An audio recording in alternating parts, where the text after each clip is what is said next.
Welcome to episode 140 of the Necronama.com. Today we are talking about Ghostbusters Afterlife, and this episode is going to literally start with spoilers.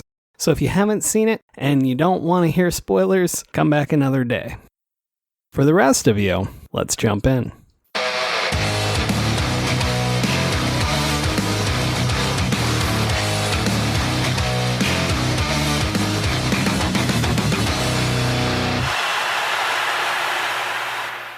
I'm Don Guillory, author, historian, educator, co-host of this podcast. And even after all these years, busting still makes me feel good. That's nice. I'm old and have diabetes, so that's a conversation for a different day. Joining us today, Sexbot. Thomas Brungardt is back. Thomas, what is this, like episode 41 now? There is no Sexbot, only Zool. I don't know, 40 something. I'm happy to be here. Happy to talk about this movie. I don't know. Am I happy to talk about this movie? I'm not a huge Ghostbusters fan, but I did see the movie in theaters, so that's something. I was making jokes that all of us going to the theater to see it would just result in more ghosts, leading to a sequel. Terrible. So I'm a bad person. That's what I'm trying to say here. So why don't you, if this is somebody's first episode, then they haven't heard of you. So do you want to tell those people who you are, Thomas? Sure. Yeah. I make videos and stuff, mostly for Funny or Die. Me and some friends made a documentary a couple years ago about our old band, and we've decided to remaster it and re-release it. Kind of in response to Peter Jackson's Beatles documentary. So ours is called Get Back More. And that's all I have going on. You can find me privatized on Twitter, or you can just go to my IMDb page and find all of my stuff.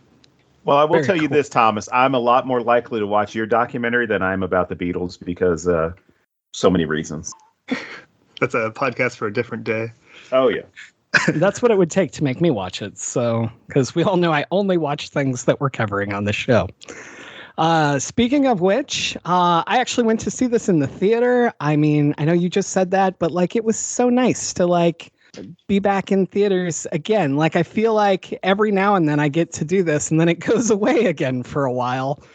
And I'm hoping that we start.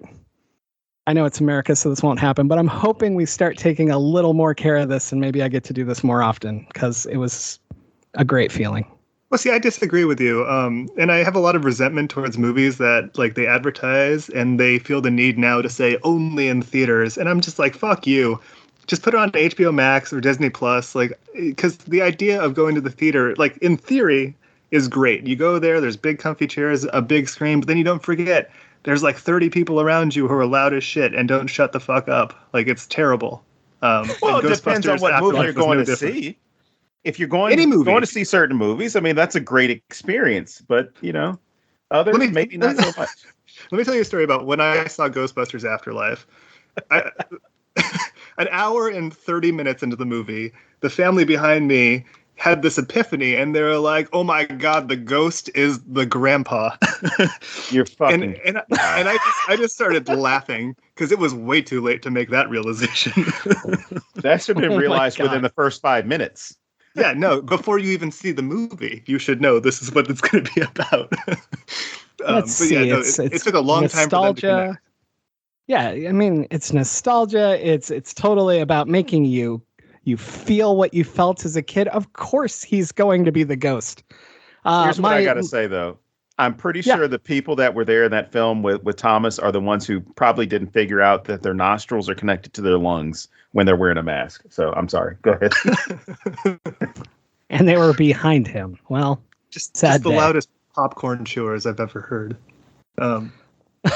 But no, I was going to say, I kind of wish that they had to ghost bust him. I would have really enjoyed that. Wow. I know no one else would have, but it would have been so amazing to watch people in the theater react to that.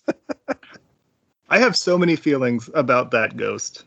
A lot of questions, a lot of feelings. Yeah, let's do it. Do you want to get into that now? We can do whatever you want. You're the guest. You lead the way. Okay, I was very upset when they made the CGI Harold Ramis. Did not think it was necessary. Effective enough that we know it's him. I don't think we needed to see him. As somebody who loves comedy, Harold Ramis is like a hero to me. He's made some of the greatest comedy movies. He's been in some of the greatest comedy movies, and which is funny because one of those things is like, I don't like the original Ghostbusters that much, but in theory, I should. Like, it has all of the people like I grew up watching on SNL with my dad. Like, all of these people I think are hilarious and iconic. I just don't connect with that movie. But are you reading my cue cards? Because I feel like. All right, continue. No, just seeing horrible him, people. Just seeing him was so confusing to me, and like I understand like the lineage of like Ivan to Jason Reitman. Like, I like Jason Reitman. He's made some really good movies. He made Juno. He made like Up in the Air, which I think is a really good movie that holds up. But the decision to like have him in it and then dedicate the movie to him, I was just like, I don't know. It just made me uncomfortable every time I saw him. And then the question I have for you guys, because I don't know Ghostbusters rules that well, is there a reason he doesn't talk? Do ghosts not talk in Ghostbusters? Oh boy. So if you want to know the Ghostbuster rules, you should go listen to the Ghostbusters episode we did with Mr. Creepypasta and Vincent Cava, because Creepypasta is the biggest Ghostbusters fan ever and broke down the different stages of ghosts and how you could become Slimer or you could become what Harold Ramis is in this one, etc. I do not remember if there's something about them not talking, but I believe there is. I'm not 100% positive on that, but I think that's covered. Well, the reason I asked, because I saw it with friends, and I asked my friends, like, why didn't they have him speak? If they're going to, like, show him, why didn't he speak? And then my friend was like, well, ghosts don't talk. And I was like, ghosts certainly do talk. Have you ever seen Casper? Have you the ghosts of Christmas past, future, and present? Come on, like, ghosts talk. Like, they don't shut up. Well, I don't ever remember ghosts. I remember certain apparitions and poltergeists talking in Ghostbusters, but ghosts themselves, I don't recall ever speaking in the first two Ghostbusters movies. Yeah, they scream a lot. There's noise, there's the screaming, but there's the hushing, but there's never that moment where it's like, I'm gonna actually have a conversation with you. And I think that, I know you two are going to disagree with me, but I think that retains the integrity of the series, as well as not going too overboard with Harold Ramis's character. So it's a touching moment. It's not something, especially the whole hug and everything. It's not something that's overblown, overdone to where it's like he's having a conversation and saying, hey guys, here's why I stole all the equipment. You probably figured it out by now. I was trying to stop the end of the world. Good to see you guys. Bye. Egon out. I don't think there would have been any dialogue that would have been suitable to include. Maybe he would have pitched like a certain product or something. Just yells across the beams. That scene where he disintegrates like in Avengers Endgame and floats up to the sky. I wanted that voiceover from The Simpsons of, oh, Poochie died or was sent back to his home planet. Like just that's right. Like what it made me think of. Please make that mashup and send it to me. I'll have it ready by the time this podcast comes out. Sweet. It's coming out Monday, so that's going to be terrible. All right. No, I kind of fall between the two of you. Like Thomas, okay. You said like they shouldn't have done it, and Don, you liked it. I thought it was fine, but I felt like his cameo, for lack of a better word, in 2016 hit me harder. Like it's just this very quick thing. He's a statue in the hallway, and like that, I was like, oh man. What a cool way to do this. And it was still fresh too. It was, yeah. And I feel like this lost that because he's there for so long that it wasn't special to me. Okay. Whereas in that, it was just like, it was a cool nod of, hey man, we fucking miss you. So I think if 2016 hadn't happened, as many Ghostbusters fans claim, then maybe I would feel differently about it. But as it was, I was like, I kind of expected this. It's okay.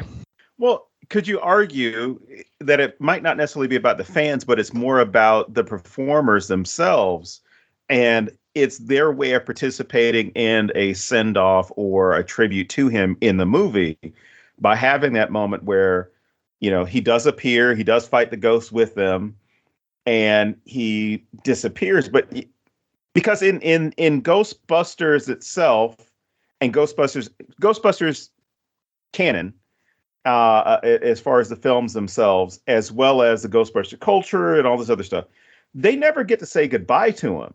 So even in this movie in Afterlife, when they're talking about, he ran off and went so-and-so, and he died, and they find out that he died, they didn't get to say goodbye to him. I remember, how Bill Murray was very touching as far as, I think at the Oscars, speaking about Harold Ramis and saying, talking about missing him and things like that. But I think that's probably something that they were all themselves dealing with as individuals, but also those characters would have probably felt the same as far as like, we haven't talked in so long as characters, and we've kind of lost that connection. Whereas Harold has died several years ago, and we never got a moment to really say goodbye to him in the movie as far as one of his iconic characters. And now we have this opportunity. I definitely see what you're saying, and I can sort of agree with that. But I'm such a jaded individual that for me, this is solely done for fan service and to make people want to watch more. Like they want to see, right. Oh, would you still support the originals? Like, could we do 2 threads here? Could we follow these 3 and follow the kids over here? And yeah, so my jadedness automatically takes over on that. Thomas, what about you? I can get that. I get that. No, I understand what you're saying, but for me, I don't think the audience needs to say goodbye. I don't think the audience deserves to say goodbye. I also don't think the audience needs any more of these reboots or sequels. Like, all of this is completely pointless to me. Like, just leave it at the movies that were already made during the original run. And, you're not remaking movies from the 70s and 80s now just to explain how somebody that was in that movie has died since then. Right. I don't think it's necessary. Which is why, the 2016 Ghostbusters, in practicality wise, makes more sense to me. Just a clean kind of restart of it all, rather than trying to fold in all of these old things, like what Star Wars did, and just ultimately, I don't care. And I again, not a huge Ghostbusters fan. As a Ghostbusters fan, Don, does it speak to you? Does it is it satisfying to see these people on screen together again? Yes and no. One, because I guess a horrible comparison, but it's a necessary comparison, would be the Expendables. Okay, it's cool to see all these. Fuck, I shouldn't have done it. Yes, you should have. Keep going. It's cool to have all of these old action stars to get together, right? But in reality, they're not kicking people's asses at 70 and 80 years old. Just in the same way that I think if you now started a new series where it's like, all right, well, Venkman, Stantz, and Zedmore are going to all get together and they're going to start up a new Ghostbusters chapter, or they're going to restart Ghostbusters, whatever, and it's going to be them. You can't do that. I think it was cute. And what I mean by saying goodbye, as far as not necessarily to the fans, it was a send off as far as actor to actor, character to character. I think it was okay. I think it was suitable. I didn't have any problems with it, but if it hadn't been included in the movie, I'm not missing anything. I thought it was cool to include. I can understand why they did it, but it's not something that, for me, if you had left it as you had the strange farmer running around, he's got ghosts behind him, he's trying to capture these ghosts, whatever. You understand it's Winston. I'm sorry, you understand that's Egon. Yeah. So you understand that he's there. You don't have to see his face to understand that. And I think you could have probably done the same thing if you had just had, I don't know, this moment where, for the fans, I mean, you could have had this moment that was just the same as in the beginning, where it was, all of a sudden you see a fourth beam shooting out, right? You can't tell where it's coming from. I mean, it's not coming directly from a body, but you can see it's coming from the same direction, a fourth person that's standing next to the rest of the Ghostbusters. But for me, I could give or take it. I liked it, but I didn't like it enough to where I was like, oh my God, this made the movie for me. Or the fact that, the remaining 3 Ghostbusters came in. I see why they were brought in. I think it's an interesting thing to do. But again, it's not something where I look at and say, like, oh shit, they're going to start busting ghosts again. Because I remember how much Ghostbusters. Well, I know that, James, you and I both didn't like that part of the movie. Like, it kind of took both of us. A couple things took me out of the movie, but you and I can universally agree that was a moment that took us out of the movie even further. And for me, the reason why it took me out of the movie, not because the first of all, America has a problem with nostalgia tripping, but not the nostalgia trip of seeing these people together. It was the complete tonal change of the movie.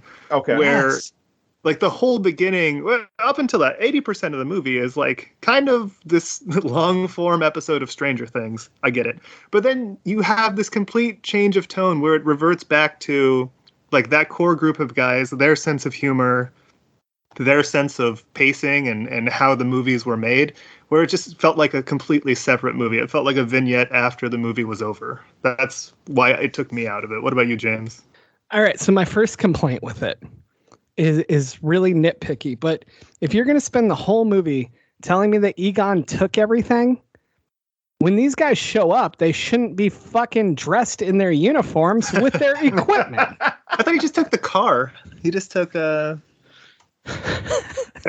right? I thought that was the whole thing. I've seen it once, so if I'm wrong, I'm sorry, but that's what I've been thinking about, and it annoys me. Maybe he did take a bunch of shit. I don't remember. He took a bunch of stuff, but I don't want to say that they had extra, but they had new old stock. I'm pretty sure Egon took all the stuff that he wanted, like all the equipment that was in the firehouse or in the Ghostbusters place. He didn't take all the proton packs because obviously from that contraption that he builds, they had a bunch of proton packs. Yeah, that they had been using. An arsenal of proton packs. Yeah, definitely. No, but after that, yeah, it goes to the tonal shift. It also goes to, I don't like that the reunion breaks up the tension. Like, this could have happened beforehand. What I would have liked to see is the 3 of them show up, talk shit about how they're going to handle it, how they always handle it, and they're going to go out there and fucking rock it. And then they just fail instantly. And then the kids have to do it. That would have been way the fuck cooler to me. And then this goes to, like, I think that feeds into their humor as well. They're all very self-deprecating, even though they're kind of egomaniacs in real life. And but that humor is there. And I think they could have really pulled off, well, not being able to pull it off. And for me, it's all this tension's happening, and then we have to pause so they can have their entrance and they can get their shots in and we can concentrate on them. Everything that I felt going into this battle for Phoebe and her mom was gone. Like, it was just paused, and I'd never got it back after that.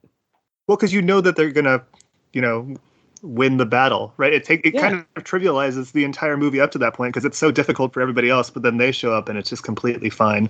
Like, they're talking to, is it Gozer they're talking to, or is it?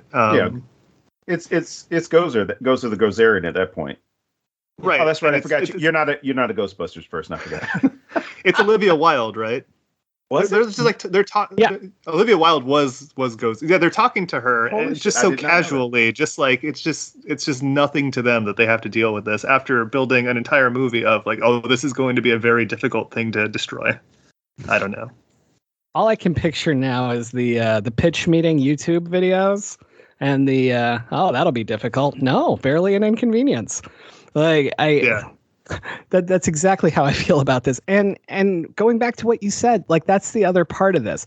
If we spend the whole movie with Phoebe and her learning to have the skills to do this, and whatever the hell Finn's name was, because he's just there. Oh my God. Like Trevor. Like, if we spend the whole movie with them learning to do this shit and being able to handle it and recruiting a black friend and whatever else they have to do to be the new Ghostbusters, get a kid that looks like Ray, get a black friend, like, then I want to see those Ghostbusters finish this. Right. So I think that's what pissed me off about it. I'm like, you just somebody else showed up and handled it. What the fuck? I want to talk about the kids. Can we talk about the kids for a little bit? Yeah, go ahead. As long as I get to whine about how Finn is cast in anything that's nostalgic, yes. Okay, that's his agent, dude. That's his agent. You got the first appearance of Finn Wolfhard, whatever Win Finnhard, whatever his name is. When he shows up, immediately took me out of it. Like, oh, this fucking kid again. Because he's always the same like whiny bitch he is in Stranger Things and whatever else he's been in. And I don't understand like the obsession like the American youth have with him and like Timothée Chalamet and Harry Styles. I don't get it. Like it's the hair. That's why they don't like me. I call it the frail pale movement, where it's just all of these anemic looking little boys that people are just obsessed with. And like, can we get a frail pale movement t-shirt? That sounds amazing. We sure can. He's just in everything, and I don't think he's that talented of actor because, like, next to McKenna Grace, who played Phoebe, Phoebe was like fantastic. She was the best. Oh my god, part of the movie. I thought she was great, and then I don't know if it was like the cheerleader effect of me being so annoyed with Finn Wolfhard and being so annoyed with fucking podcast, which I don't know if you two fucking connected with this kid, but I laughed at a couple of his jokes. So that joke about how you really start finding your way at episode 74 or whatever the fuck it is. 46. I laughed. 46. Okay. I laughed at that. That really finds its voice then. Yeah. No, I just, there's this like epidemic in these movies where like one of the friends has to be this quirky, like, I don't know, he's got his thing and that's all he's about. Like, I just didn't need him in the movie. I felt like he added nothing. Well, Finn Wolfhard added nothing. And that's exactly my problem. I actually like Finn. I can't justify it to you. I can't explain why. But they're making me not like him because they just keep doing this. But no, podcasts, that really came down to what I was just saying. I feel like they tried to be funny and make the four Ghostbusters, but as kids. So he's just there to look like Dan Aykroyd and be that goofy, weird kid that's there. So I was expecting at the end that he would be the one to tell Gozer what to make the destroyer and all that shit. And then they didn't do it. I don't know. It bothers me. It's like there's like two movies going on here. And the second one didn't pay any attention to the first movie. Yeah. What do you think, Don? I think it would have been keeping on brand with the first Ghostbusters movie. Because that was the problem with explain that to me because I don't remember. That was the problem with the first one, where it starts off as a scary. It starts off as a horror movie. It is really the direction it takes, and then it starts to get progressively more comedic towards the end. It's not about being scared or about the ghost or anything like that. It's about the punchlines, which, the destroyer or the form of the destroyer becomes a massive punchline, or even the interactions with Gozer all together. It's all funny where it's like, are you a god? And, they get attacked by Gozer, and Winston immediately looks at Ray and says, whenever someone asks you if you're a god, you say yes.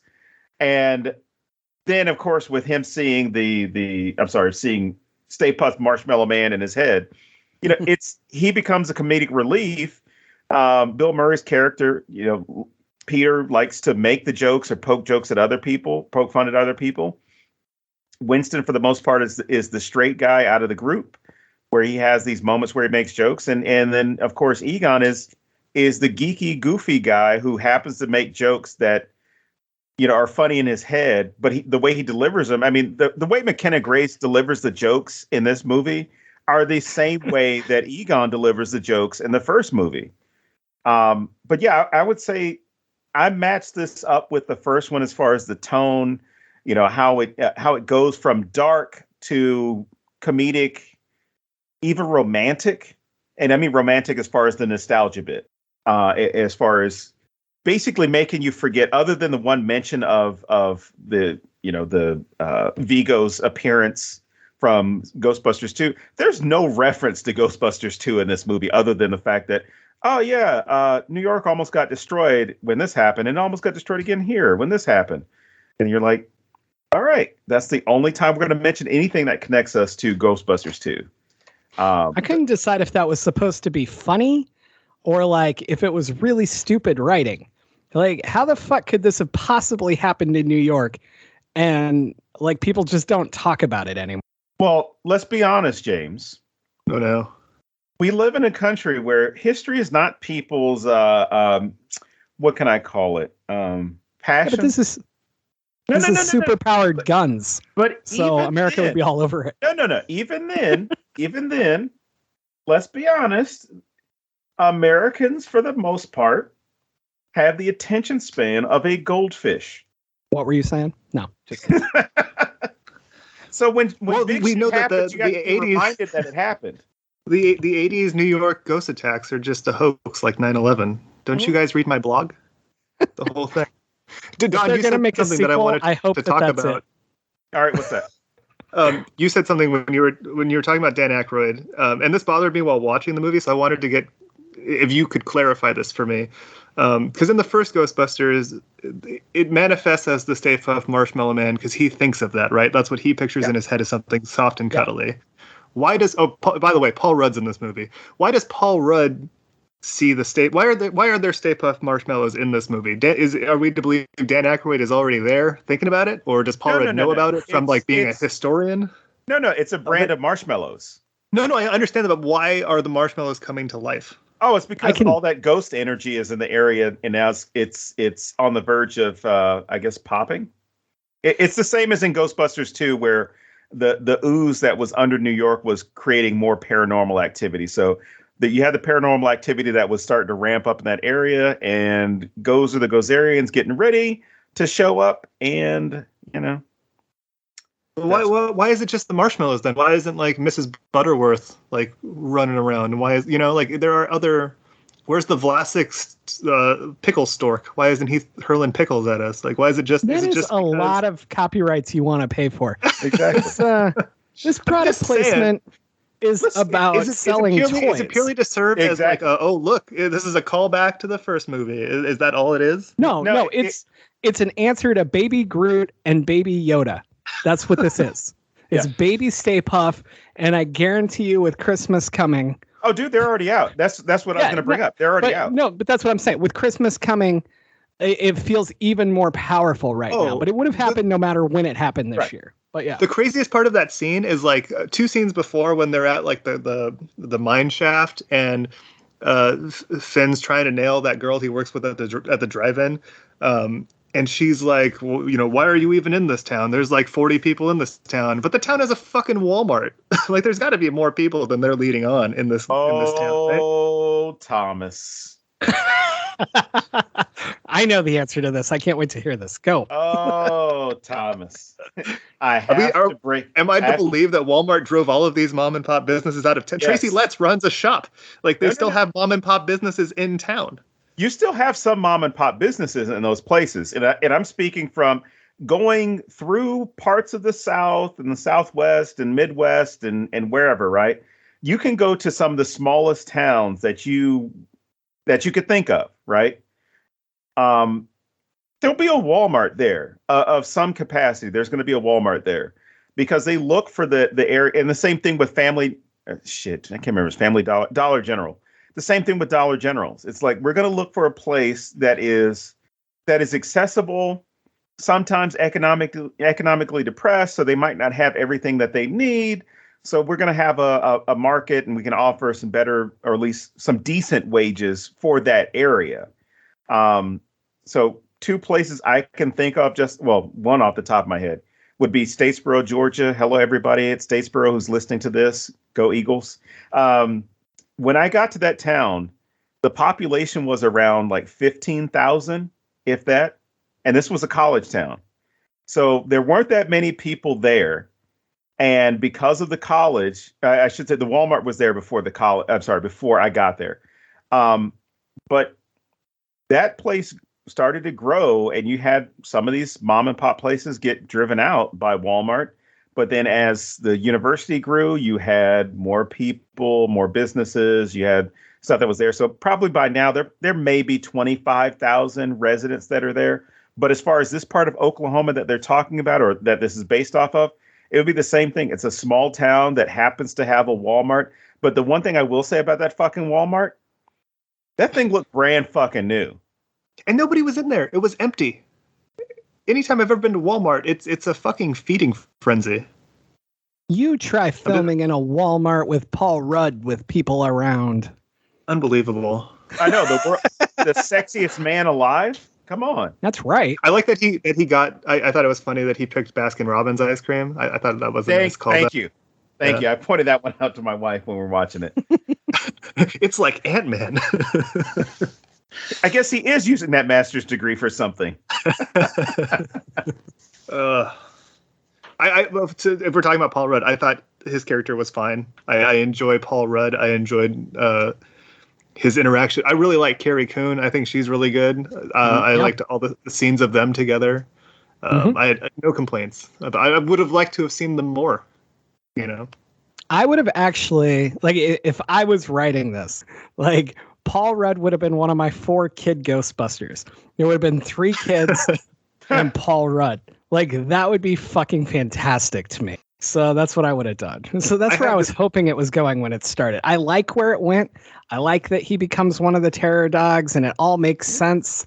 I like that they make fun of how they hooked up, you know?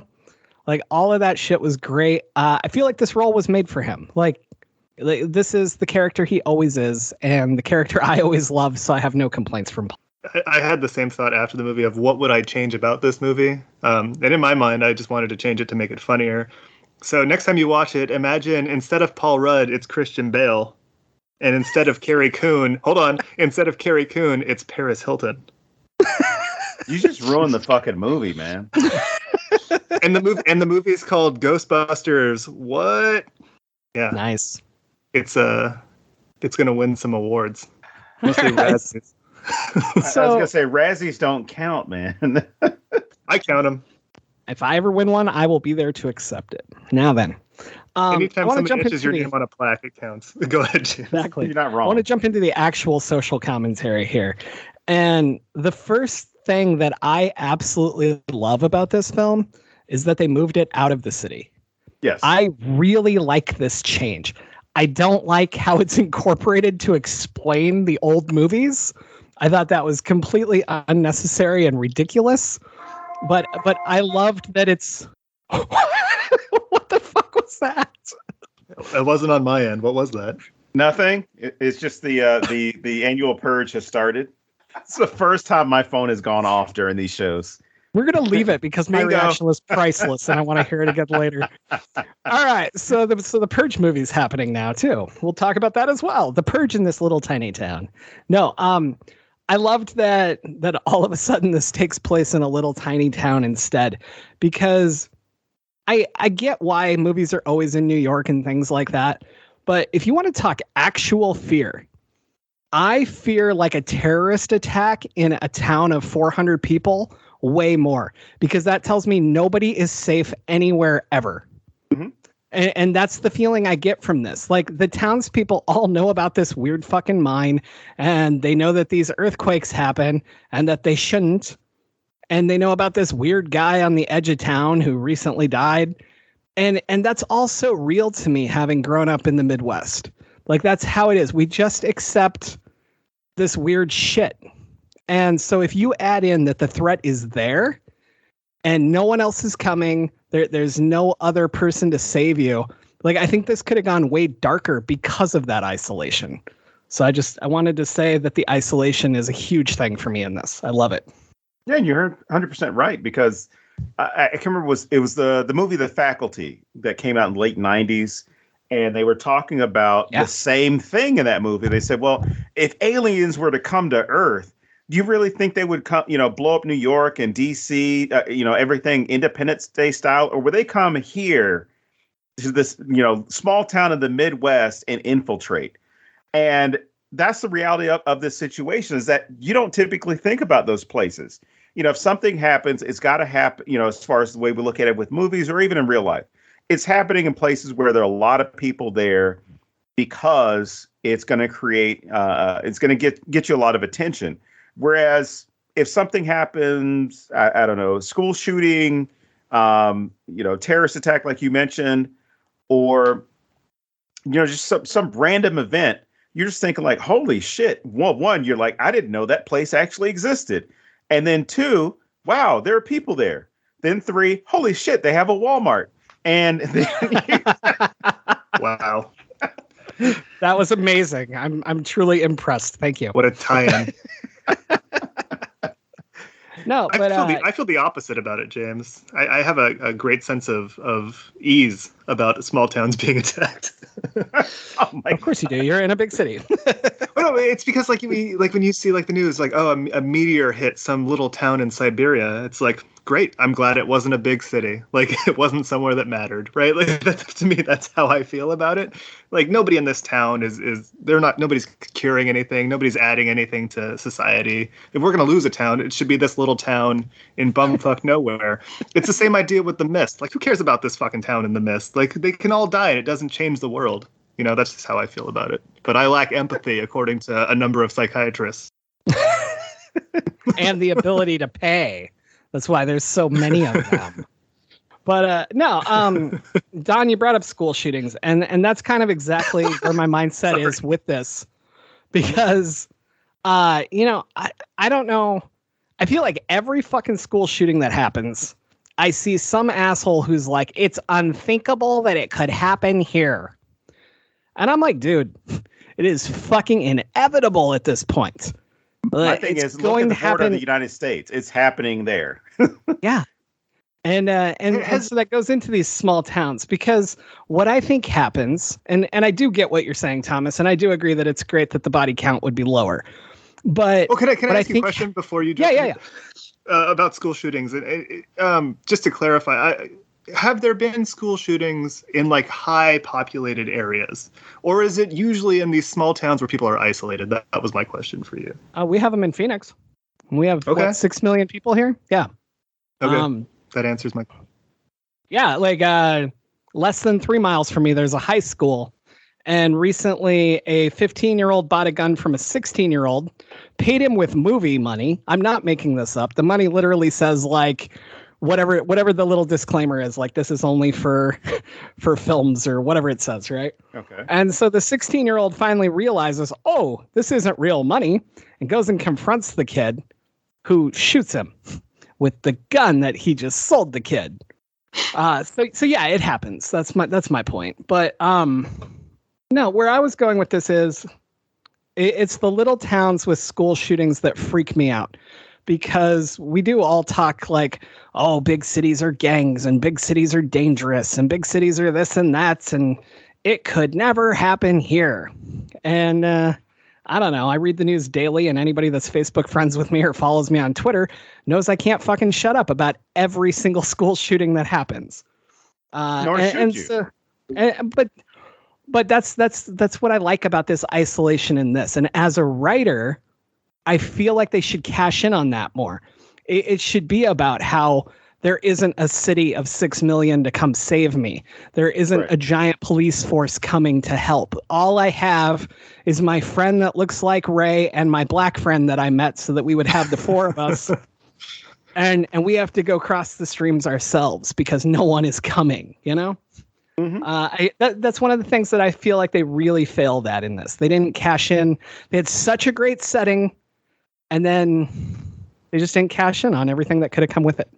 Yeah, and I think I think at least with this film, not necessarily going away from what you're saying, but I think with this film, focusing it on the isolation was more about the family being isolated, right? Yeah. Or even a couple of people there. So they weren't necessarily focused on, oh yeah, let's go ahead and actually make a story of a lot more depth, where now you're seeing how these townspeople are having to deal with these ghosts or live with ghosts or whatever the hell happens to them.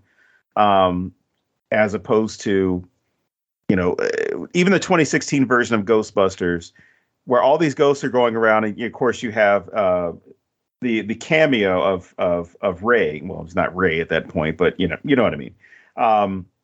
where you have you have that cameo where he's the taxi driver, and he makes that statement about, these aren't, these are level 2 paranormals, blah blah blah, and they're really not that bothersome. And I'm telling you right now, there's several things I don't do. I don't go to Chinatown. I don't go here, and I ain't afraid of no ghosts. And he, drives off. Whereas it's kind of like, yeah, fuck it, it's New York. We got ghosts. It's the way it is, as opposed to a city or town, or township that has no experience with this, or is, like you said, is completely isolated. I shouldn't say completely isolated. They're not, the Pennsylvania Dutch. But they're isolated in the sense of you don't have that much stuff around you. You're probably not connected to another city or another town or a major institution, anything like that. You've got, your local sheriff or police force that's there. The one school that everybody goes to. You. Yeah. Yeah. Sorry, I didn't mean to do that. Go ahead. No. I can't believe you brought the Amish into this. Well, I mean, yeah, if any Amish are listening, they're going to listen to the show. Look, I'm down with the Amish. Yeah, are the ghosts like isolated like the Amish, and like every year they come back according to that calendar they found? Is that just like their version of Rumspringa, where they can be out in the world for a little while? I don't know. That whole calendar was weird. That just set it up for more sequels, right? Like, oh, look at every year we can do now because it's on this goddamn wall. I was joking that they had to rush it out and get it in November because the year in the movie was already set, and they didn't want to have to change it. It was all green. It was all CG. None of that was real. What?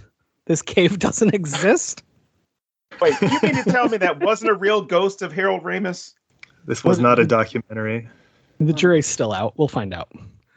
But no, okay, so let's talk some more social commentary. You brought up the family and money, Don. I really enjoyed that this is a very poor family. Mm-hmm. Like, they're getting evicted. They have nothing. When I say I enjoyed it, I apparently mean that I hate poor people. No.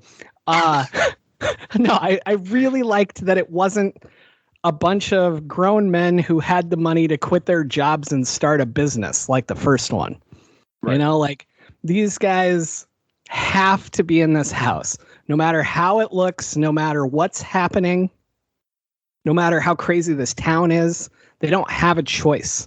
So I love that you get like one of those haunted house tropes right there, that nobody can leave this place, right? Okay. And I mean, you pull up and you look at like the barn outside. I don't want to stay here. I don't know about you guys, but I'm already ready to leave. I'm like, what the fuck happened here? But yeah, so using a family that is in this economic dire situation is just so good to me. That's such quality writing. And then what I liked about it is that no one in the town treats them any differently. It's not like I've been in some small towns where if you're super poor, like, people don't treat you badly. They treat you like too good. Like, everybody's trying to help you. Yeah, they feel sorry for you. Yeah, and it's almost like you're their pet. Like, they have to bring you food and take care of you. And I didn't know if they were going to make fun of that or not, or, like, play into that in any way.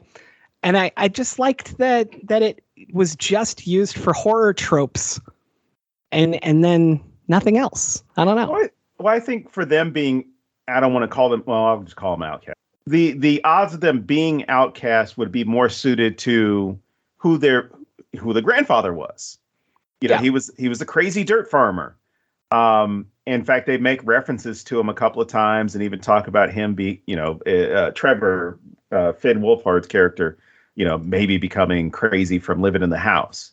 But yeah, you're right. There is no moment where it's kind of like, oh yeah, we're going to make fun of you for not having any money. Which again, that's not one of those things that I was really looking forward to, as far as like I was expecting it to happen. Because it's more about them being new. It's the summer, so you're not thrown in with all the kids during regular school to where they can possibly be like, oh yeah, you guys are broke. Oh, that's so funny. here, do you have any food stamps? In fact, I'll let you borrow some. Whatever the hell stupid shit kids would say to fuck with each other about being poor. So I think the timing, that's what I'm getting to. The timing of having it during the summer, I think works because you have a lot more freedom for these kids to explore, even though you have McKenna Grace's character that's in podcasts that are in summer school. You still have a lot of the freedom to go and explore and do shit and find out what's going on in this, at least what's going on in this cave and this town by default. Thomas, do you have anything to add to that? I got the sense that the entire town was poor. Yeah, definitely. So nobody to really call out each other because they're all kind of in the same boat. Mm-hmm. That's what I thought about it all. I thought them going there leveled the playing field and they were kind of just, able to be themselves. All right. That's my only thought about it. No, I mean, from a movie point of view, I completely agree now that I'm thinking about it. I was looking at it more like from personal experience being in small towns. There's always the family that's been there forever. So they're really well situated and has all the money and the kids with the right names. So they make the sports teams, whether they deserve to or not, So when you break it down to the actual movie, then yeah, maybe I shouldn't have been looking for that. No, I think you're right to look for it. But the thing is, it's not pointed out because, this is like in no water. This is in nowhere, Oklahoma.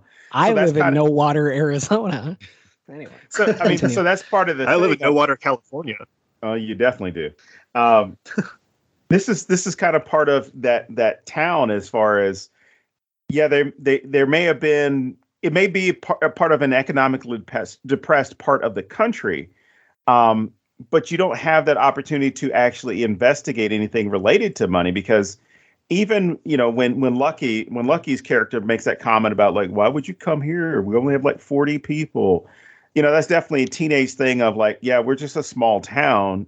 Who the hell cares about us? But then you see, at least with people like Podcast and Paul Rudd's character, that there's a lot more diversity and depth to the town. So it's not just an issue of a whole bunch of poor people and a few people with money or a few landed people or established people. It's that money really wasn't a concern. Or I should say class really wasn't a concern because it was the summer. Because even when Trevor goes with Lucky and all her friends or coworkers, there's still that moment where nobody's really talking about how much money somebody has or doesn't have. It's kind of let's just go do some teenage shit. So speaking of teenage shit. Yes. This fucking scene where Finn's driving the car and Phoebe's hanging out the side, blasting ghosts in the middle of town and destroying shit. I feel like I was the only person in the theater that hated this scene. And I hated everything about it. Because I was none of this makes any physical sense, number one. Number two, Finn apparently just found out how to drive recently. And I don't know. All of a sudden he's got crazy drifting skills. And I don't know. Nothing about this scene worked for me. So when you said crazy teenage shit, that's all I could think about was how much I hated that scene. This is why it didn't work for you, James. You're a grown up. And I mean, I don't know. I know a lot of grown-ups it worked for. Well, no. What I mean is by your grown-up, I mean as far as it, you're a grown-up fan of it, right? So as an adult and looking at it, critically, you're going to start questioning things that they did. My kid was sitting there watching oh my God, that is so cool. That is awesome. Because she's just seeing it from a kid's eyes and kid's perspective of, here's a kid doing crazy shit, crazy cool shit. Because I think Phoebe's character was supposed to be 12 or something. But my kid doesn't know the difference between ages in that sense. She just sees another kid that looks like her as far as age, size, and everything like that on the screen. So she's thinking it's that would be so cool to do that. Which it was definitely about showing off the special effects and trying to drive some action into the film. But yeah, it wasn't necessary. But to an extent, I kind of question if we were in the same position, we'd probably be doing the same shit. Maybe. For me, the joyriding isn't the problem. As kids. I'm with you, ahead. James, in that it It took me out of it because it's that same, like, it's lazy writing. It's such a movie trope for them to be like, oh yeah, he failed his last however many driving tests and now he knows how to work on a car and he's fucking drifting through town and he's like the most amazing stunt driver you've ever seen. It's the same thing they do in, like, I don't know why this comes to mind, but Taken 2, where, like, she's learning how to drive and she doesn't know how to drive, and then all of a sudden they're in Europe and she's driving a stick, like a right-hand drive stick, and she's whipping around corners. It's like, what the fuck? Like, she didn't know how to drive an hour and a half ago. It's the same thing that they do in all of these movies, like Jurassic World. The kids, like, fix the Jeep and they go drive. It's just stupid. I don't need it. Like, they don't need to show me, like, him fixing the car. I can accept that the car works. Like, it doesn't add anything for me. Let me ask you this, Don. Do you think that I'm overthinking this and this is just to sell a toy where the gunner's seat pops out? Yes. Yeah. So when I look at it that way, I'm like, okay, I get it. That's what I said. This is the conversation that you and I've had before about, I don't like X, I don't like Y in this film. And I've come to the realization, I'm like, well, when I say that, or whenever anybody else says it, you should start thinking, like, then it wasn't for me. It wasn't made for me. And that was the first thing, again, that my kids saw. We just like, oh, that seat is so cool. And I'm thinking, like, I'm not putting that one in my fucking truck, so don't even get any ideas. That's not happening. But yeah, it's sitting there. No, it's to sell merchandise. But it was also to kind of sell a cool, fun little action scene for people who were looking forward to something like that. Which I think in the cartoon they did something like that, where they had the pop-out door and they were chasing a ghost. I can't remember. I remember having the toys and stuff, or my brother had the toys. And I at least remember on the cartoon version, the real Ghostbusters, that there was something like that. Interesting. Can I tell you my problem with this? Yeah, go ahead. The idea of, like, and you're right, James, like, this is just to have a toy. And my problem with that is lately, with the way movies work and the way the consumerism around the movies work, is they make the toys based on the storyboards. So before the movie's even made, the toys are already in production. So they're, like, married to that one design, which is a problem. But also, you're just making a long commercial to sell these toys. Like, there's no joy in this filmmaking. Like, they're not making this movie out of a joy of cinema. They're making this movie to make money, and that's my problem with the way movies have become. You know, I dating back to, like, when the first superhero movies were like Spider-Man and Iron Man, like, that's for me when it started changing. Sure, you had your Star Wars movies and your Jurassic Parks with all the toys, but they weren't making the movies to sell the toys. Like, those were feats of, like, CGI and just filmmaking, and now it's just so easy to make a movie that they can make toys for whatever they want, and they can produce them before the movie's even made. And it drives me crazy, because you look at any movie that comes out, it's so just cookie cutter, and there's so many hands in it, and nobody's making a movie. Like, even like Ridley Scott's movies lately have just been so, like, just driven for money, where he used to make movies for the sake of making movies. It's changed so much that it's just taken the joy out of a lot of movies for me. So I think this comes from you being younger than us. We haven't mentioned that yet today, so I had to get that in. But this is how all cartoons were made when we were kids. Yep. Like, everything was, how do we make this toy where a Jeep turns into a boat and shoots out? Oh, we'll make this show called Mask. How do we make these Transformer toys sell? Oh, we'll make a fucking TV show about it. Like, literally, when I look back at cartoons from my childhood, except for Scooby-Doo, I feel like every fucking thing was somebody made toys first, and then they made G.I. Joe the cartoon. You know what I mean? I know G.I. Joes were older, but you get what I'm saying. I mean, they were made by Hasbro. So, I mean, that's what it was. It was, Hasbro has these cool toys that they want to sell. Oh, fuck, let's go ahead and have a cartoon based off it, because the kids in the 80s aren't going to want to buy those shitty G.I. Joes from the 1950s and 60s that were like a foot tall. I was going to say, they were taller than I was. What the fuck? But yeah, so I do think, like, maybe this plays in. Maybe this is that 80s nostalgia coming back in a different way, Thomas. They're bringing back advertising for toys where the commercials are an hour and a half long. So you're saying like shows like Sesame Street weren't teaching me how to read? They were just trying to sell me a fucking. Oh no, stuffed Elmo? that was different. The Elmo yeah, no, that's stuff came much PBS. That's later. fine.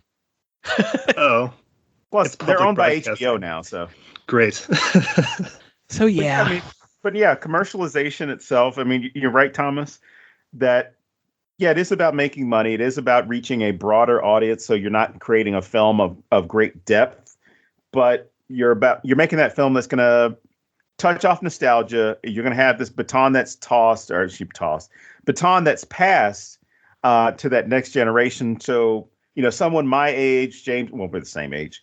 Someone within this 10 to 15 age range from where we are, who have kids, would take them like, oh, I saw this movie when I was a kid in the movie theaters. So there may be this moment where in the past week or whenever the movie came out, past week of someone seeing it, and then they get their kid to go and watch the original Ghostbusters so they can understand, or they watched the original Ghostbusters before they saw this one because they know there's a connection to it. So I mean, there's the at least the connection between generations that could possibly happen. But yeah, there is that continuity when it comes to selling merchandise related to it. So I'm pretty sure there are going to be some new Ghostbusters T-shirts that are available. Definitely the toys. I think I even saw some proton packs in the store the other day. Yeah, Halloween was all Ghostbusters this year. But to that effect, if you like something so much, do you need to be reminded of it by a brand new version of it? Like, for example, next week I'm going to San Francisco just to see Gremlins in a movie theater. I'm not seeing it because there was a new Gremlins and it made me nostalgic for the old Gremlins. I'm just going because I enjoy Gremlins. Like, do we need to have reminders like this every 10 years? Well, I would say every 30 years. 30 years? No, because 30 years, 25 to 30 years, I forgot what the term was called, but every 25 to 30 years, you have a nostalgia for whatever it was 25, 30. I'm sorry. You have nostalgia based off of whatever was popular 25, 30 years ago. So now we're hitting that moment where we're getting out of the 80s and we're going into the 90s, where I've already seen so much of this stupid 90s shit that people are trying to pass off to younger generations, and even when it comes to clothing styles, the movies that are going to be coming out are going to, you're going to see some connections to the 90s. In fact, we already had it this past year with that Denzel Washington and Rami Malek movie, where it was more of a 90s noir crime film. And they had, of course, all the flashbacks that take him back into the 90s. And you sit there thinking like, oh, shit, of course he doesn't have a cell phone on him. Who am I? What am I thinking? And shit, pretty soon we'll get a new Scream movie. Exactly. Isn't that crazy? But yeah, it's every 25 to 30 years, there becomes this look backwards, which is why in the 80s, the 50s were so popular, and why in the 20-teens, the 80s were so popular. And in the 90s, the 60s were popular. It's just going to be this weird, we're just going to enter some weird periods soon where we get into 2030 and the people are like wearing, Canadian tuxedos and stuff. Well, I was going to say, like, where does this end? Like in 30 years, are people nostalgic for the 80s? Because being nostalgic for now would be about then, like, I don't know. It's a very strange cycle. To be fair, yeah. What I said was a bit hypocritical. Sure. That new Matrix movie's coming out, and I'm fucking amped for it. And I was just like, I'm gonna rewatch the first Matrix now. So it works. Like it. Well, does work. The difference there is, and it's not even the nostalgia thing. You're looking forward to a good story. You're looking forward to something that's better than the last two Matrix movies, because I was going to say good story has never been part of the criteria for a Matrix film. No, the first one had a cool story as far as like when you got into the depth of it and you got into the allegories and the metaphors that were like, that was actually kind of cool to get into this film. Whereas, the second and third one, you're like, what the fuck? You guys completely shit all over this franchise. What the possibility? We're going to have to talk about the Matrix saga next time I'm on the show. No, I don't want to, because I don't want to see that weird orgy scene again. I'm very busy that week. I'll be unplugging myself that week. I'll do it alone. You can just post it. I will 100% do that. Bring your own guest. It'll be a new thing we start on our Patreon. You pay a certain amount, you get to do a show with your own guest. I get weeks off at a time. I think this is a really smart way to go about life. No, I'll just be the guest, and I'll cut together clips of you talking in past episodes, and I'll just put it in. It'll just constantly be going, good Lord. Yep. And Don giving timestamps of when to take things out. Yes. The others don't know about that. That's just you, because you've been on 41 episodes and fuck up so much. Behind the curtain. No, we can't do behind the curtains. That's for sure. Don, what do you got in your notes over there? I know that we haven't really done this normally, but I'll bet you got some stuff I haven't touched yet, right? No, I don't. I actually don't. Because I tried to make notes about it, and we covered the nostalgia stuff. I talked about that time loop stuff.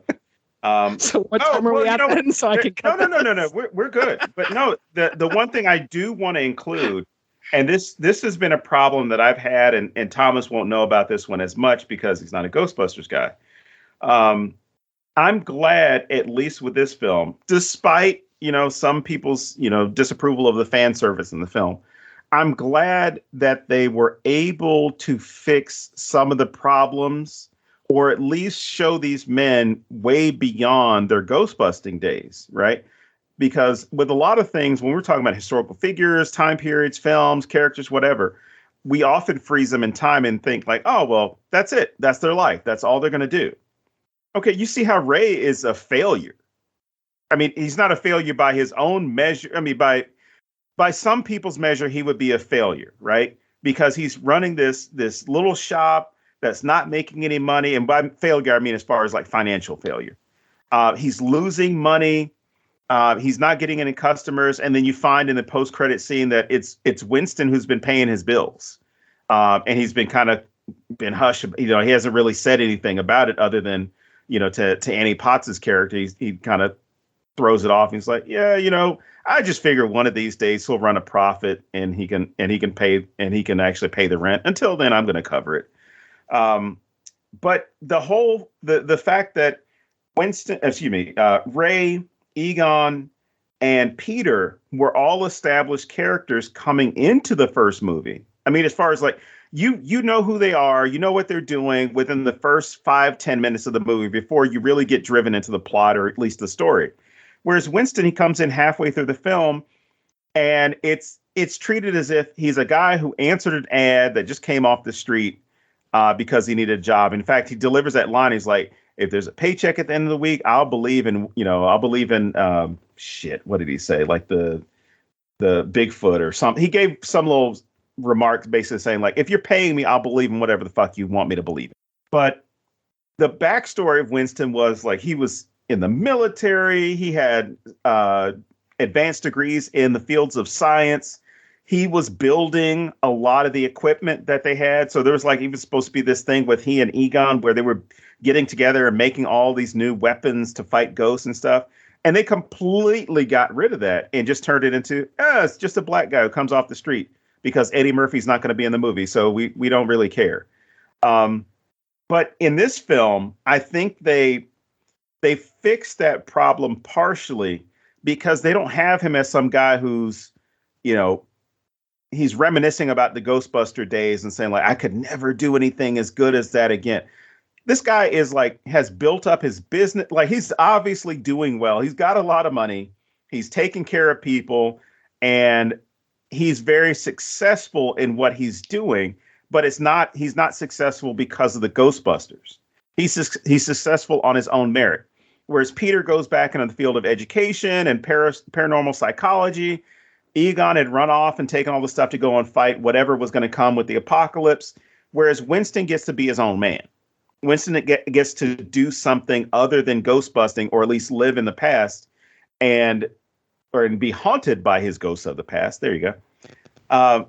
He actually builds something that's his own and that's sustaining more people than he can count.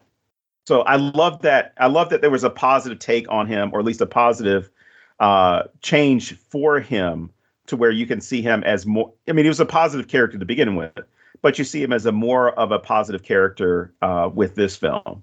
Well, I think that actually hits the biggest thing that I love about this film. And that is, I have a lot of complaints about the original and the 80s in general with how representation was handled in any way. Mm-hmm. And this movie, it doesn't force it, but it fixes a lot of those things. Like, it really says times have changed. Like, Winston is rewarded. Winston is the most successful, as you said. We have a girl Ghostbuster as our main character, and people aren't losing their fucking minds like they did 5 years ago. We have, we have rights for ghosts. No, we have a very strong female character in the girl that Finn is trying to hook up with. I don't remember her name. Lucky. Thank you. But like, she's portrayed as one of the strongest characters in the whole film. And she's Black and a woman. And then at the very end, we have Venkman literally paying for his sins the same way that he did it in the first one. He's getting shocked as he did to other men in the first one. And I like that none of this feels like, look at us, we're fixing it. Oh, this has changed. Like, it feels natural in the storytelling. And yet it's obvious that the viewpoints have changed enough that this has shifted. Right. And you know what? I don't know about the two of you, but I didn't hear anything. Thankfully, I didn't. I didn't hear anything about like, oh, this is, calling it something like woke busters or some stupid shit like they did last time with it's girl busters. Because you've got a young white female protagonist. You've got a young Black female protagonist. You got a young, and I'll just say racially ambiguous male protagonist. I don't know if that was by design or what, but I found it funny. Podcast? Yeah, podcast. He was straight up Asian. Oh, no. I know he was. But what I'm saying is they didn't present that as they left it out there. And he didn't go like, hey, I'm part Korean or I'm part Chinese or That's how anything. I introduced myself. No. What I'm saying is like they didn't make asshole. No, I get you, Don. What I mean is they didn't make that as whereas 20, 30, 10 years ago, that would have been something like he would have been bullied. Like somebody would have made, a face at him or made some racial remark. And then say then they would kind of brush it off like, yeah, I'm different in this town. My family's the only Koreans that live here. That's the way they would have done it 5 years ago, 10, 20, 30 years ago in the movies to point out. So it's like, we want you to know that he is. Whereas Lucky, it's not that way. I mean, obviously, because of skin tone, because of her father, she is a Black female. And at least in this sense, where you have a racially diverse group with those three, and you have a cisgender male lead who's here, where he's not seen as the savior. He's not seen as like somebody who's overly, solving the problems and coming in and doing things. You see how they're either working as a team or they're solving stuff individually. And there's not one person that is really ruling over them. Because, I mean, the great thing about this is something I heard about, at least writing young adult fiction, is that you have to kill off the parents. And by having their mother, Phoebe and Trevor's mother, become one of the terror dogs, become what was she, the Keymaster? Because they flipped it this time, right? Well, I still don't know if that was intentional or not, but okay. Yeah, continue. So they flipped it. So she's gone. So it's not as though she can come forward and save her kids from getting to Gozer or anything like that. And even when they're fighting the ghosts, they're doing it themselves, and then they get assistance. It's not as though the real Ghostbusters or the original Ghostbusters show up, and as you said, James, they show up, but they just make enough of a difference for them to win. They don't win it for them. Yeah, and I think that's, I mean, it's still going to bother me. I would prefer they did it completely on their own, but yeah, I don't know. It still bothers me. I got nothing new to say about that, I guess. I thought I did. Anyway, Thomas, what do you got? Podcast reminded me of Short Round to the point where after the movie, I just kept referring to him as Short Round, like subconsciously. I meant to say Damn podcast. It, Thomas, I like you even more. I thought the same thing. My question that was bothering me is how did Podcast get out of jail? We never see him get out of jail. That's what bothered me. Paul Rudd and Carrie Coon came. They took their kids out, but they left Short Round behind. Here's the secret. Podcast was dead the entire time. Whoa. Oh, shit. He was a talking ghost. A level 10. A level 10 ghost. Sorry that we've ruined Ghostbusters Afterlife again. I don't know what they're going to fucking call it. You know there's another one coming. It made too much money. Oh, yeah. It made twice the investment. Ghostbusters, Heaven on Earth. You know, some shit. I don't fucking know. But... Ghostless in Seattle. That's what I'm... Podcast has downloaded himself from heaven. Jesus Christ. No, he's going to be in the third movie. You know, this is episode 140, and I feel like we still haven't found our voice. So sorry about that. Oh, I should retroactively mention that there are spoilers in this episode. If you haven't seen the movie. This is a good time to mention that. I'm pretty sure that after all these episodes, if somebody's listening, all of a sudden they're like, I can't believe they did spoilers. I'm like, you made it this far? And I think it'd be funny. Like you log into this episode, the first thing I do is talk about Harold Ramis. So let me ask you guys this. This is my final question in my notes. If 2016's version didn't happen, would people have been as accepting of this film? Because you do get a different cast. And while we get cameos and we get them showing up at the end and doing their thing and we get Harold and all that shit, like, do you think people would have shit on this way more than they are if they hadn't already shit on 2016 and now had to act like this is good because it's continuing from the others? I'm going to let Thomas go because I got a few words. I think that it would have had a worse reaction had they not made the 2016 one. I think by comparison, people are more satisfied with this one just because they know how bad it can get in their eyes. I thought 2016 was fine. Like if you were to have somebody make like a spiritual sequel to the first Jurassic Park and you showed it to me today, and I'd be like, well, at least it wasn't as bad as Jurassic World Fallen Kingdom. So I think you need that comparison of like, it could be worse than this. So yeah, if this came out without 2016, I think people wouldn't have liked it as much as they're letting on about it now. Don, what do you think? All right. Sorry, James. It's been a while since I've given a rant, so I'm overdue. Let me just throw in, I agree with Thomas 100%. There. All right, your turn. Let me make some popcorn. These sorry ass motherfuckers who can't be happy with shit.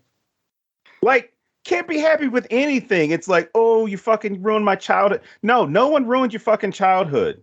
Because those are the comments that I saw when the 2016 version came out. I definitely haven't seen those comments with this one. I'm sure those comments would have existed because you saw what happened with Star Wars. Now, Star Wars, the writing wasn't great. Execution wasn't great.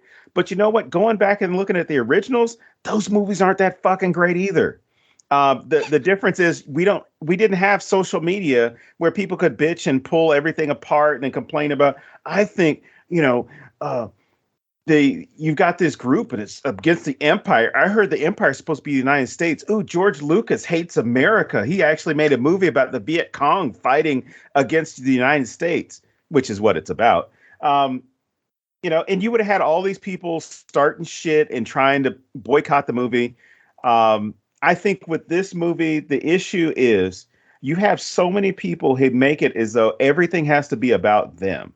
Every fucking thing has to be about them with whatever movie it is. They can't just go to the movie and enjoy it and see what parts could have been done better or see what parts didn't work for them, or just accept it as is. Like, oh, this was cool to see this movie done now. Or even question how it would have looked maybe 15 years ago, or if Harold Ramis had been alive. I think it is it has good continuity with the first movie. And if someone is going to criticize this movie, they better fucking bring in Ghostbusters 2, because that was a steamy pile of shit. And because you talk about a god awful movie where you're like, what the fuck is going on? And Thomas, you want to talk about selling merch?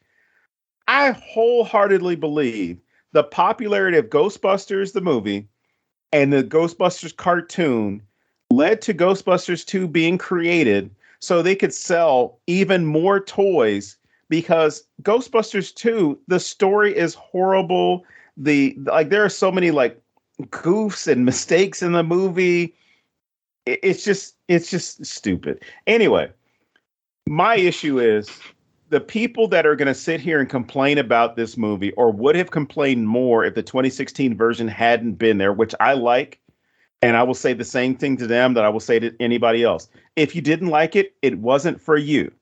Now, if you want to pull certain things out and say like, oh, this scene didn't work, or this one didn't fit in with the movie, like we talked about here, where the tone changes, that's a legitimate criticism, as opposed to, I don't want a fucking bunch of women being Ghostbusters, or whatever the hell stupid incel shit that they say. But to answer the question, there was a question? Yeah, I know. I take this very seriously, Jane. I think, continue. I think in the sense of how this movie would be received, I think a good number of the people that were complaining about 2016 were more it was more incel driven than anything else. Whereas this one, I don't know if the criticism would be as loud. The criticism would be there. The criticism wouldn't be as loud on, Reddit and Twitter and all these different places that people would go to bitch about stuff and try and get a bunch of other people to agree with them that this movie sucked when it didn't suck. They just didn't like it. This movie would be fine. And I think the concerns and criticism that is out there are legitimate, because the criticism I have seen has to deal with the story, has to deal with the relevance or the necessity of having, a hologram Harold Ramis, or even the necessity of having the cameos, because there's not much other than that they can really complain about, because you're not going to say like, oh, well, you threw all these kids together. Like, you realize that kids of different colors play together and associate with each other. Okay. They got to Oklahoma because they were broke. So there's no criticism. There's no overt criticism of capitalism in the film. I mean, we can say that, but they're not shitting on anybody.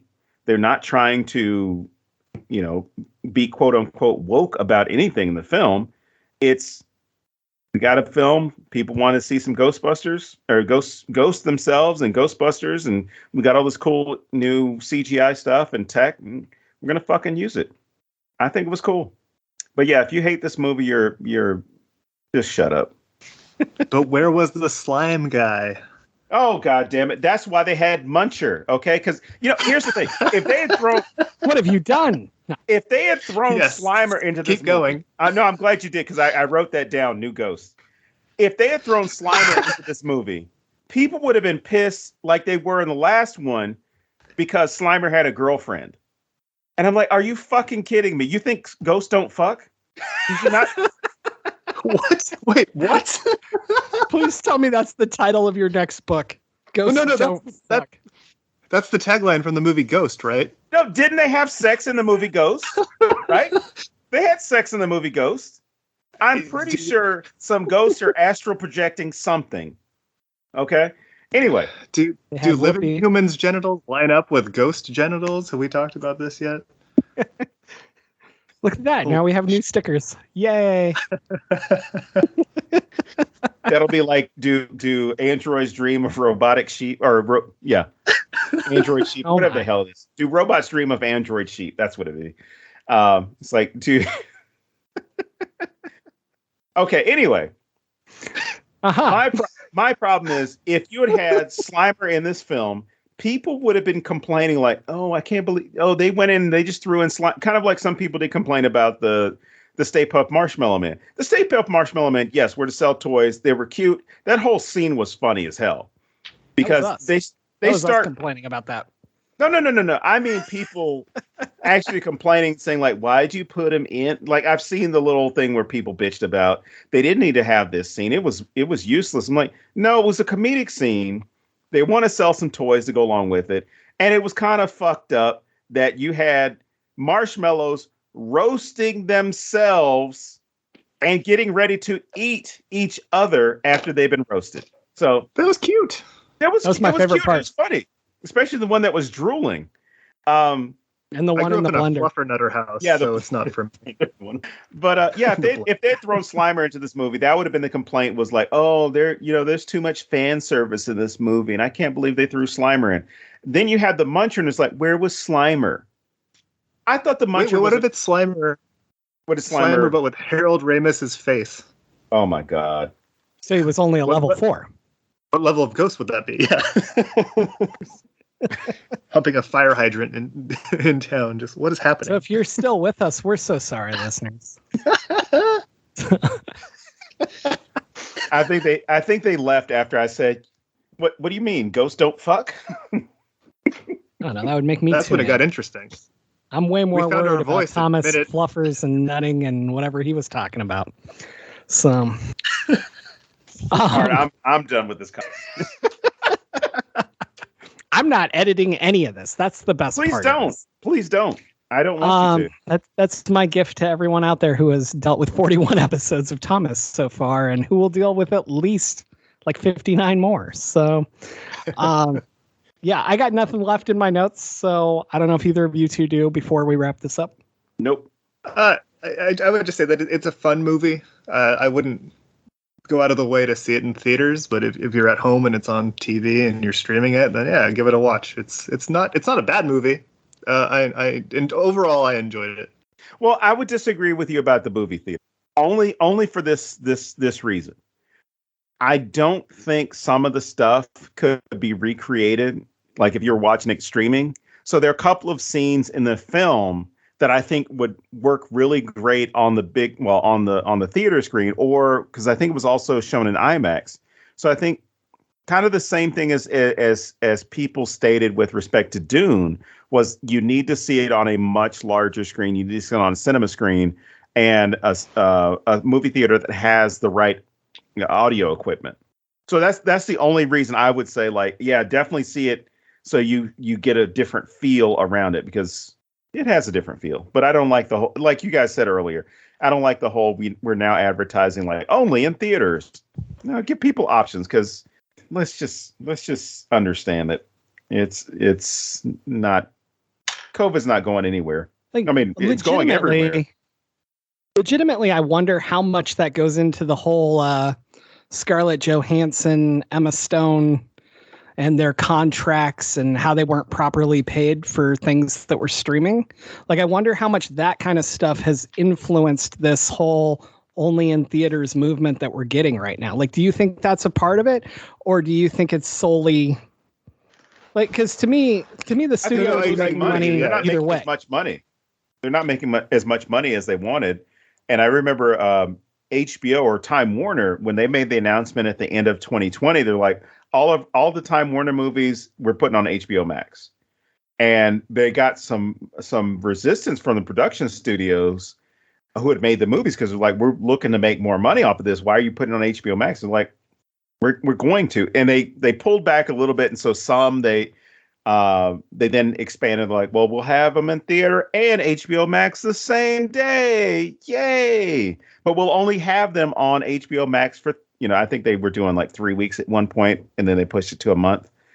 But I think what it really came down to was they were worried about, we have these big budget movies we're going to lose money on. Yeah, I think it's really going to come down. It's going to change the way contracts are written moving forward. Like, all these movies that were made before and during the pandemic are coming out now, and there's all of these contract issues. I was just reading about that movie, that Will Smith movie King Richard about, for whatever reason, a movie about the Venus and Serena Williams deserve to have a movie about them, but the movie's about their fucking dad. Don't understand. But well, it's their movie. They produced it. Well, because the movie came out on streaming, Will Smith paid out of pocket to the two young girls in the movie the money they should have gotten if it came out in theaters. Okay. I don't like Will Smith as an actor, but I thought that was a nice gesture for him to do. But yeah, I think it's really going to change the way things are released. And to have this only in theaters, I think probably had a lot to do with needing to make back what was it? They spent like $80 million to make it or something. So yeah, something like that. Yeah. So the last thing I want to say about this film, as a father with a young daughter who's really into science, I fucking love that the main character is a girl and that science is her thing and that it is just played exactly as it would be. It's not like everyone walks around going, oh, she's a girl and she's into science. You know, like I really, truly appreciate that movies are starting to move in this direction. And I just wish that my older family members could do the same. So there you go. All right. This is the part of the show where we pretend to know what movie would go well with this. So, Thomas, do you have any suggestions other than just the Ghostbusters movies? Although you can say that too. No, yeah, go watch Scrooge. It has people you like from Ghostbusters, but it's a better ghost movie. Go watch Super 8. It's a better coming of age movie, and I like those kids better than the kids in this movie. If you just want a straight ghost movie, go watch Ghosts of Girlfriends Past. It's a great Matthew McConaughey movie. And then just for fun, go watch Dr. Sleep, because that's still streaming, and I think people should watch that one. So that's what I got. Cool. Don, what do you got? I was actually going to take it easy on you this time. Oh, that's not fun. No. This is Ghostbusters, and I feel like it needs to be Ghostbusters centric. So I would just say all the Ghostbusters movies. And beyond that, the only other things I would recommend for anybody, just enjoy stuff. If you don't like it, it's not because it sucked. It's just because you didn't. That's directed directly at me. No. No. I am attacked. All right. So mine for a double feature is really weird. And I think this is probably more personal preference, but I'm going to say it anyway. I think Werewolves Within would be totally fun with this because it's got that kickback nostalgia thing going on without directly going there. And then it's just a really fun movie, but it's like it's horror tropes that are subverted, but then it's other genres because it's mystery. And I don't know. I feel like these two would pair well together in like a really weird double feature. But if it fails miserably, I'm sorry. All right. Thomas, let's bring it back to you. Where can people see your upcoming project? Oh, IMDb. Just search my name. I'm sure you've seen it. It'll be on the poster for the cover for this episode. So I'm the only person with that name on IMDb. Easy to find. For now, till I start my own. Oh, excellent. All right. Well, we can't wait to have you back for 179 more episodes or whatever you'll do. So perfect. You're always welcome back. Anyway, I guess that wraps it up for another week. Sure. I love having you. Oh, was I not supposed to say that in public? All right. So until next time. I'm okay with it. I think we should live our truth, James. All right. As always, I am James Sabata. And I'm still Don Guillory. And we will see you next week here at thenecronama.com.